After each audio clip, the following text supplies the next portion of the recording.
Hi everyone, my name is Justin Kang, and today I'm excited to be presenting our paper titled SPEX, Scaling Feature Interaction Explanations for LLMs for ICML 2025.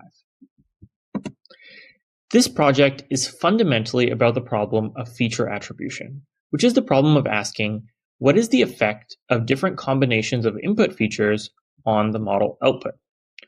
For example, in natural language, we might want to know what is the effect of combinations of the context on the generated text. For a protein language model, we might want to know what is the effect of combinations of amino acids on a protein's function. And for a vision model that we're using for autonomous navigation, we might want to know what is the effect of combinations of objects on self-driving decisions.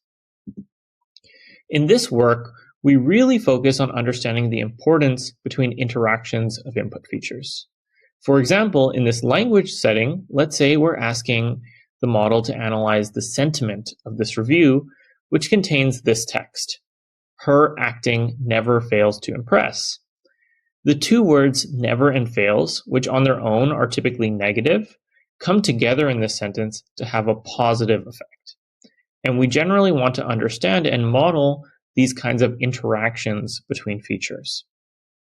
Some other examples of interactions include a RAG system, where it's possible that you need two different documents with complementary information to answer the question, and in a visual question answering task, where the meaning of one object's presence is impacted by the presence of another object, like in this example of a dog playing with a basketball.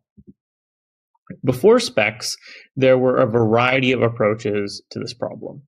Approaches like SHAP and LIME compute first-order linear attributions, and they scale pretty well with large feature space, but they miss out on interactions. And more recently, there's been a series of interaction computation tools. However, these approaches can't scale beyond tens of features, which is a major problem for the large machine learning tasks we're all working on today. And SPEX solves both of these problems by handling scale as well as these first order methods and capturing higher order interactions. This is an overview of SPEX.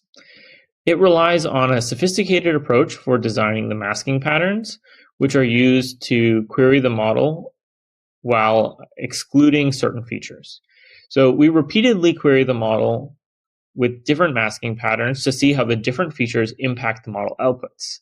Finally, we collect all the different model outputs and use them to compute a type of Fourier transform using a novel sparse Fourier transform algorithm based on coding and information theory. And from this, we're able to easily compute all the popular explanation and interaction indices, such as the Faith-Shapley and Shapley-Taylor values. And empirically, for a sentiment analysis data set, we observe that SPEX is significantly more faithful than marginal linear approaches like SHAP and LIME across different context lengths. And furthermore, we see that as we scale context length, SPEX maintains a very reasonable computational complexity, while the other interaction methods really fail to scale, especially for those that are computing higher order interactions. We have many more empirical results over quite a few additional data sets in the paper, and all of them provide convincing evidence that SPEX is the best approach when you need to deal with any practical scale. So here we have a couple use cases of SPEX. On the left-hand side, we have used it to help us better understand the model's reasoning on a multi-hop question answering task. And on the right-hand side, we've used it to help debug hallucinations. And the best thing about SPEX is that you can try it yourself now. It's been added to the ShapIQ package, so you can just run pip install ShapIQ and get a better understanding of your own models today. Thank you for your time, and I hope you've enjoyed learning about SPEX. Consider taking a look at the paper if you're interested in learning more.